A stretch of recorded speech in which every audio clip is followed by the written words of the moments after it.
Y aprovechando que nos encontramos en la Semana Mundial del Cerebro, hoy queremos despedir nuestro informativo con José Manuel Ferrer. Buenas tardes. Hola, buenas tardes. Usted es subdirector del Instituto de Neurociencias de Federico Lori de la Universidad de Granada y además catedrático de Fisiología. Queríamos tenerle aquí para que nos cuente un poquito sobre ese órgano tan importante para nuestra vida como es el cerebro. Cuéntenos, háblenos de sus funciones. Pues esto, que sería un modelo del cerebro, si hubiera que preguntar cuál es el órgano más importante que tiene el cuerpo humano, habría que decir, sin lugar a dudas, que es el cerebro. Es verdad que sin el corazón no podemos vivir, sin el hígado tampoco, pero el cerebro es el que controla absolutamente el resto de los órganos de nuestro cuerpo. Con lo cual, ya por eso podríamos decir que es el más importante. Pero además, no solamente eso, sino por sus funciones. El corazón es genial, pero bombea sangre, que no está mal, pero bombea sangre. El riñón es magnífico y hace un montón de cositas, pero su función fundamental es producir lo que es la orina, controlar fluidos, perfecto. Pero si uno pensara el número de funciones, estaríamos aquí todo el día. Es decir, que por esa razón también es el más importante, porque es el que hace cualquier tipo de función. Cualquier cosa que ahora pudiéramos comentar usted y yo, al final estaríamos hablando del cerebro. Nos ha traído una muestra, sí, un cerebro que no es a tamaño real, pero casi. Un poco más grandecito, pero casi se acerca. Con todos esos colores que tenemos, ¿podría explicarnos en qué, bueno, se divide en dos hemisferios, cuáles son sus partes? ¿Cómo se compone el cerebro? El cerebro tiene dos partes fundamentales. Sería una parte externa, que es lo que se ve, que sería lo que llamamos hemisferios cerebrales, donde está esta zona que se llama corteza cerebral, que podríamos decir la estructura principal del cerebro, la más compleja y la que hace funciones más complicadas. Y luego el interior, ahí ya podríamos decir un montón de estructuras. Con lo cual, lo principal sería corteza cerebral y lo que es estructuras subcorticales.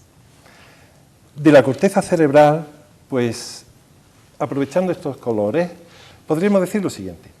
Esta línea, donde divide lo azul de lo rojo, esta línea sería esta la parte frontal, aquí estarían los ojos, y esta la parte posterior u occipital. Pues esta línea más o menos en la mitad divide el cerebro en una parte posterior que tiene que ver sobre todo con recibir información sensorial.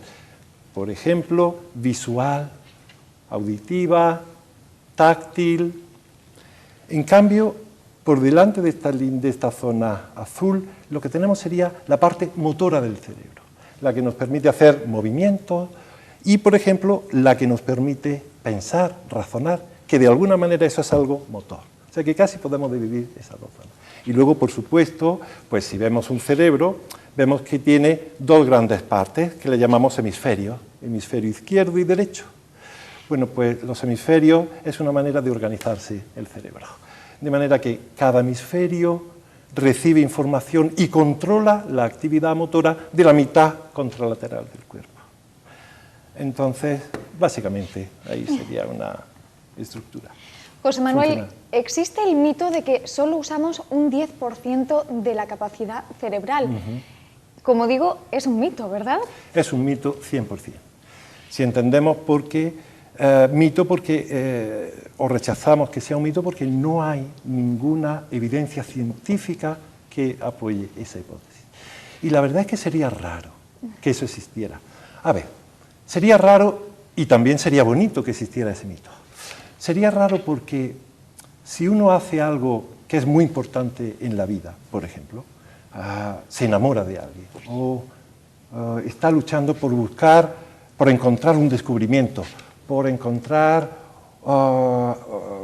un tesoro, pues en realidad pone todo su interés y su cerebro hace todo lo posible porque se ocurra, porque se enamore, porque encuentre el tesoro. Entonces sería raro que el cerebro estuviera vaguillo diciendo, bueno, ahora voy a funcionar al 10%, sigue buscando el tesoro, pero el 90% no va a funcionar. Es muy raro. Y por otro lado es una pena, porque claro, imagínate que yo hago un examen, ¡ay, me ha salido mal! Y me dan un 4.